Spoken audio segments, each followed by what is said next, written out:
তাহলে খাইতে গেলে যদি সাইজ সুইজ করে নিয়ে যদি খাওয়া লাগে, তাহলে আলোচনা করতে গেলেও সাইজ সুইজ করা দরকার আছে না নাই? জানি একটা জামাই শ্বশুর বাড়ি যায়, সাইজ সুইজ হয়ে যায় না, মানে বেসাইজ ভাবে যায়, যেরকম বেসাইজ দিয়ে সাইজ ভাবে যায়। নামাজে যখন দাঁড়ায় মানুষ, আল্লাহর ঘর আদালত মসজিদে যায় নামাজ পড়ে যখন, তখন আল্লাহর আদালতে দাঁড়ায়, তখন সাইজ সুইজ হয়ে দাঁড়ায় না বেসাইজ হয়ে দাঁড়ায়? তাহলে আপনারা যে কোরআনের মাহফিলের মধ্যে আসছেন, আপনারা সাইজ আসছেন না বেসাইজ আসছেন? সাইজ যদি ভালো হয় তাহলে ভালো সাইজ নেই বসেন, আর ভালো সাইজ নেই কথা বলতে হবে।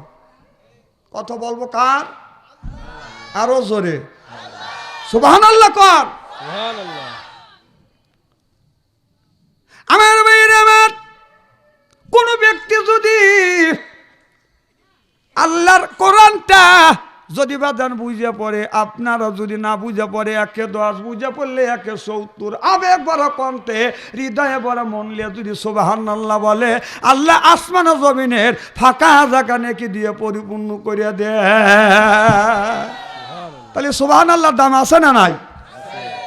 আমার ভাইয়ের আমার, হযরতে দাউদ আলাইহিস সালাম, হযরতে সুলাইমান আলাইহিস সালামকে আল্লাহ নবীয়তি দিয়েছে, এরপরে আল্লাহ বাদশাহী দিয়েছে সাথে সাথে। সুবহানাল্লাহ বললেন না? এই দাউদ নবীর একটা রাজ সিংহাসন ছিল, একটা তক্ত ছিল। এই তক্তটা বাদান 27 মাইল লম্বা আর 27 মাইল সাত। এরপরে আপনার মাঝখানে হযরত দাউদ আলাইহিস সালামের কুরসি ছিল, ডান পাশে মানুষ মন্ত্রীদের 350টা চেয়ার ছিল, বাম পাশে জিন মন্ত্রীদের 350টা চেয়ার ছিল, অন্য অন্য প্রাণীর বাদান 700টা চেয়ার ছিল। আপনার এই হযরত দাউদ আলাইহিস সালামের রাজ সিংহাসন 4 ইঞ্চি আপনার সোনার পাত দিয়ে বাদান, মেঝেটা বাদান করা। দাউদ আলাইহিস, হযরত সুলাইমান আলাইহিস সালামের রাজ সিংহাসনটা বাদান বিনে পেট্রোলে আপনার 7 মাইল উপর দিয়ে অথবা 9 মাইল উপর দিয়ে আকাশ দিয়ে বাদান বিনে পেট্রোলে বাদান বিনে ইঞ্জিলে উড়ে যাচ্ছে। একজন কৃষক মানুষ আকাশের দিকে তাকাইয়া এই দৃশ্য দেখিয়া আবেগ ভরা কণ্ঠে বলেছে সুবহানাল্লাহ। অমনি এই অবস্থা তাড়াতাড়ি করে সুলাইমান আলাইহিস সালামের কানে যখন পৌঁছে গেল, সুলাইমান নবী তাড়াতাড়ি আপনার ওই তক্তকে বলল, জমিনের মধ্যে এই তক্তটা নামো। তক্ত সঙ্গে সঙ্গে বাদান দব দিয়ে নেমে পড়লেন। চিল্লা কম সুবহানাল্লাহ। সুলাইমান আলাইহিস সালাম বলে, বাবা এদিকে আসো বাবা। কৃষক মানুষটা থরথর করে কাঁপতেছে আর বলতেছে, বাবারে আমি খারাপও বলি নাই, মন্দও বলি নাই, সমালোচনাও আমি কোনোদিন করি নাই। ও বাবা, এই দৃশ্য দেখি আমি আবেগ বড় কণ্ঠে সুবহানাল্লাহ বলেছি। হযরত সুলাইমান আলাইহিস সালাম লোকটাকে বলতেছে, বাবা তোমার একবার সুবহানাল্লাহর দাম কত? আমার রাজ সিংহাসনের 4 ইঞ্চি পর্যন্ত আপনার সোনার পাত দিয়া এই রাজ সিংহাসন তো ঘরা। বাবারে তোমার একবার সুবহানাল্লাহর ভ্যালু আর দাম আমার এই রাজ সিংহাসনের চাইতে অনেক বেশি। তাহলে এত নিয়ে কি যদি আল্লাহ দিয়ে থাকে, এত দাম যদি দিয়ে থাকে, তাহলে সুবহানাল্লাহ বলবেন না কেন? এরা এখানে আছে সুবহানাল্লাহ বলবে না, বাড়ির যা গিন্নির কাছে যা বলবে সুবহানাল্লাহ সুবহানাল্লাহ সুবহানাল্লাহ। এতদিন এমনও মানুষ আছে কম করে হলেও জীবনে 100টা মাহফিল শুনছে, তারপরে সুবহানাল্লাহর আওয়াজ মুখ থেকে জবান থেকে খোলেই না। দরুদ শরীফ যে পড়লে মনে হয় 5-6 জন লোক পড়ছি, আর সুবহানাল্লাহ বলবে গেলি সুবহানাল্লাহ সুবহানাল্লাহ। বাবা মরার সময় ছেলে বলতেছে, বাবা আল্লাহ বলো। বাবা আল্লাহ বললে পারে না, খালি চিক করে বলো, ও মা রে, ও বাবা রে।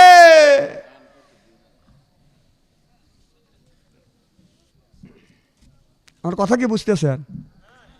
আমার মায়ের আমার, এই যে জমিন থেকে নীল আকাশ 13 কোটি 30 লক্ষ মাইল বাদান আপনার ঢাকা, এই 13 কোটি জমিন থেকে নীল আকাশ আপনার তামাম পৃথিবী স্বর্ণ দিয়ে যদি আপনার পরিপূর্ণ করে দেওয়া হয়, আর এই স্বর্ণটা যদি আপনার 50,000 টাকা যদি বড়ি হয়, এই স্বর্ণের যত ভ্যালু হবে, মূল্য হবে, দাম হবে, মর্যাদা হবে, আপনার আবেগ ভরা কণ্ঠে, হৃদয়ে ভরা আপনার মহব্বত নিয়ে একবার সুবহানাল্লাহ বললে তার চাইতে বেশি মূল্য বাবা।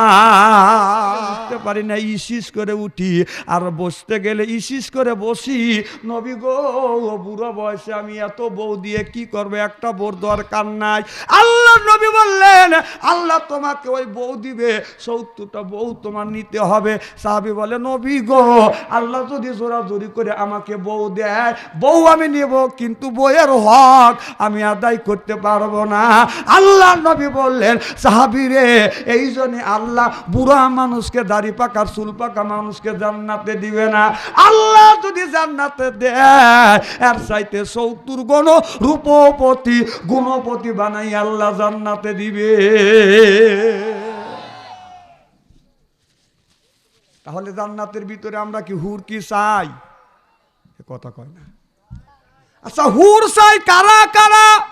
হাত তুলে দেখান তো দেখি, কারা কারা জান্নাতে হুর চাই? তারা তারা হাত তোলেন, হাত টান টান করে রাখেন, ছবি ওটি। আলহামদুলিল্লাহ, হাত নামান। আচ্ছা, হুর চান না কেটা কেটা, সেই ব্যক্তি হাত তোলেন। হাতও তোলেন না, আবার হুর চাওয়ার লেগে বসে থাকো। হ্যাঁ, এখনকার ওয়াজ কিছু কিছু বুঝতেছে।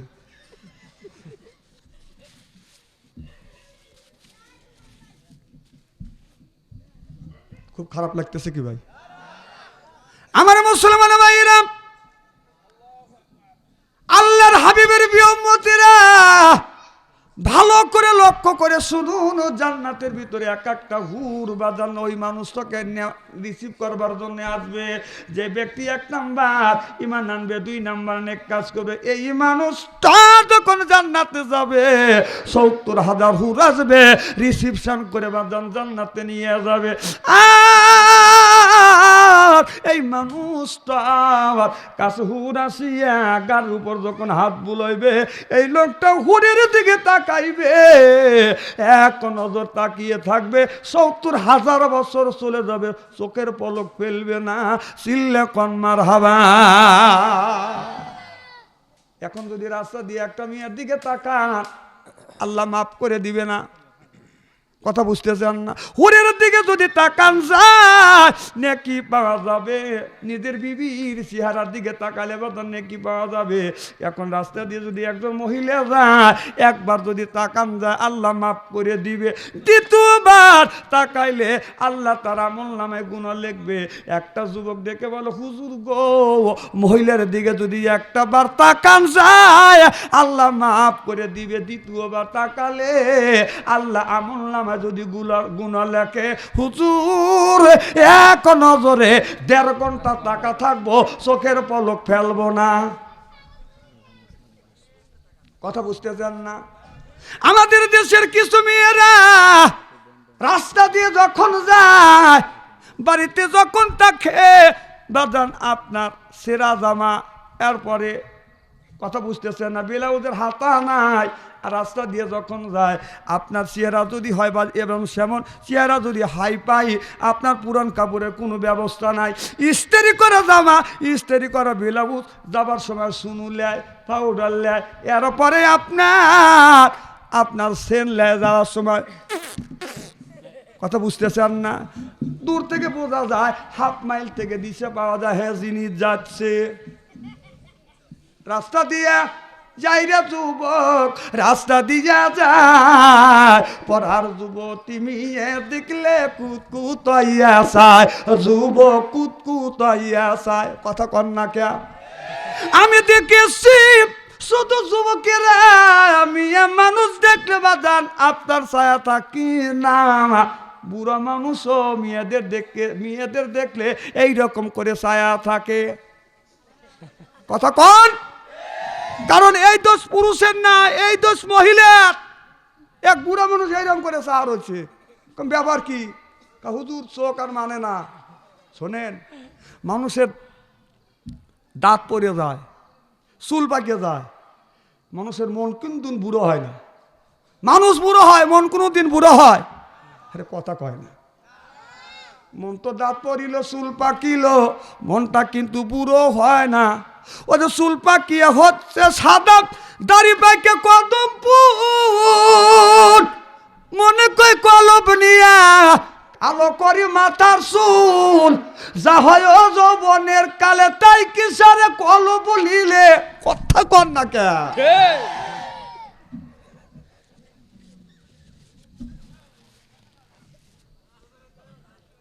খুব খারাপ লাগতেছে নাকি? আজকে একের ওয়াজ করে যাব। আমি ওয়াজও করি একের, আমার মাহফিলে শ্রোতাও একের। আমার ভাইরা আমার ভালো করে লক্ষ্য করে শুনুন। আজকে আমার ছেলে বড় হয়ে গেছে, নামাজ পড়ে না। মিয়া আমার বড় হয়েছে, নামাজ পড়ে না। আল্লাহ কোরআন কারিমের মধ্যে বলতেছি, এ আইয়ুহাল্লাযীনা আমানু, হে ইমানদারেরা তোমরা শোনো, কুআনফুসিকুম ওয়া আহলিকুম নারা, নিজে বাঁচো, তোমার আহেল পরিবারকে বাঁচাও। নিজে বাঁচলাম না, আহেল পরিবারকে বাঁচাতে পারলাম না। আমাদের মেয়েদের হাতে, ছেলেদের হাতে বাজান তুলে দিছি পাতার মতন বাজান মোবাইল ফোন। কথা কন না কে? এই মোবাইল ফোন আসিয়া ফেসবুকের ভিতরে ঢুকিয়া ছেলে মেয়েরা বাজান পাগল হয়ে গেছে। কথা কন? বাংলাদেশে ফেসবুক আইছে, শোনো রে ভাই, ছোট্ট ছোট্ট ছেলে মিয়া ফেসবুক চালায়। হায় হায়, ছোট্ট ছোট্ট ছেলে মিয়া ফেসবুক চালায়। যারা উত্তর দিবে না তার হলো বোবা শয়তান, আল্লাহর আদালতে বোবা হয়ে দাঁড়াবে। কথা কন? সত্য কথার সায় দিতেই হবে। বাংলাদেশে ফেসবুক আইছে, শোনো রে ভাই, ছোট্ট ছোট্ট ছেলে মিয়া ফেসবুক চালায়। হায় হায়, ছোট্ট ছোট্ট ছেলে মিয়া ফেসবুক চালায়। ওটা কত প্রকার আইডি আছে আমার জানা নাই, ফেসবুক চালাইছে যারা তারা জানে ভাই। কত কয় না কে? ওটা কত প্রকার আইডি আছে আমার জানা নাই, ফেসবুক চালাইছে যারা তারা জানে ভাই। পোলা বনে সুয়ান বুড়াই একই রোগে খাইছে ধরাই, এই রোগের ডাক্তার কিন্তু বাংলাদেশে নাই।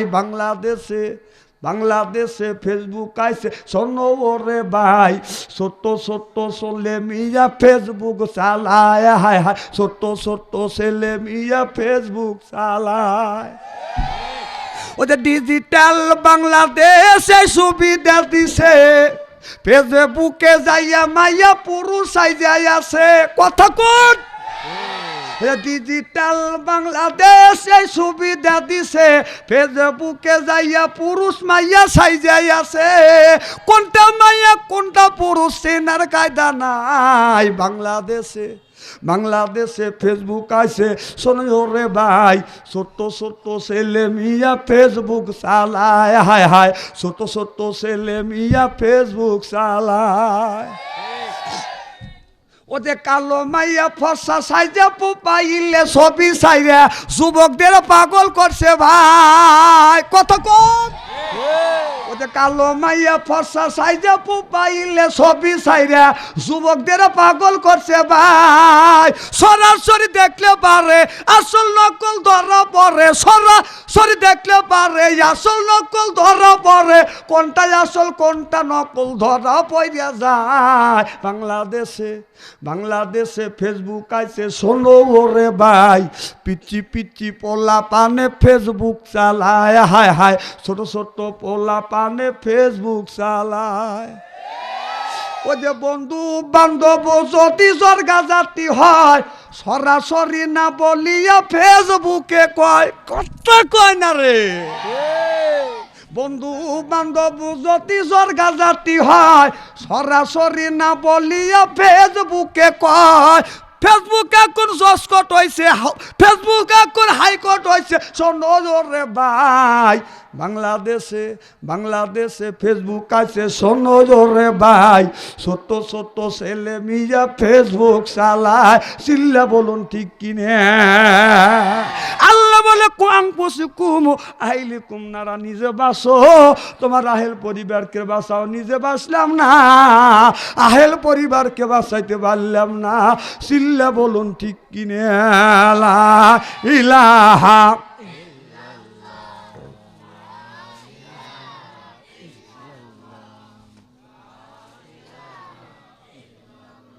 হয় না, লা ইলাহা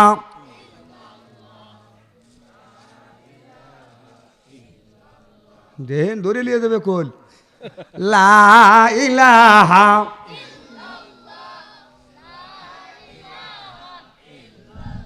বেটা চল পাইছি কয়েক খান্ডে। লা ইলাহা লা ইলাহা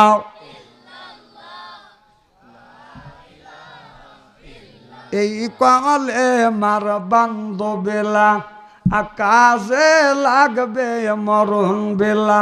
এই কলে মার রৌশানিতে কবর হবে তোমার উজালা। ইলাহা মাইকের আওয়াজ তো কমে গেছে। মাইকের আওয়াজ কমে গেছে।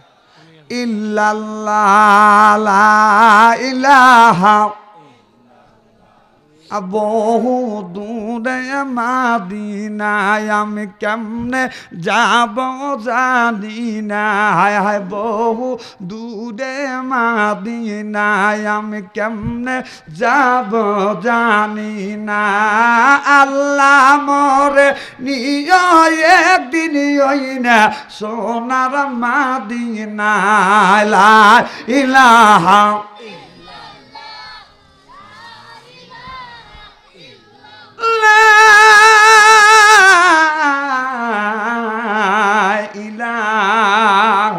ইল্লাল্লাহু মুহাম্মাদুর রাসূলুল্লাহ।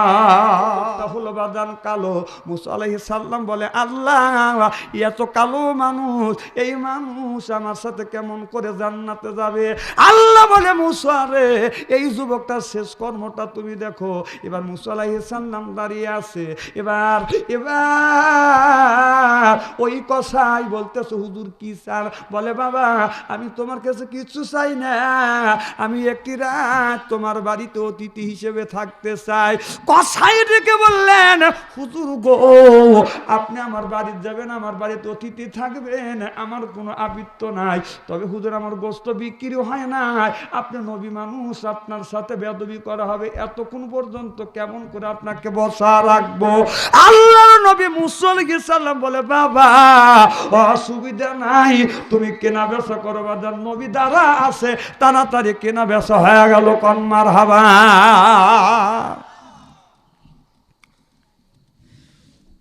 এই যুবকটা মুসা আলাইহিস সালামকে বাড়িতে নিয়ে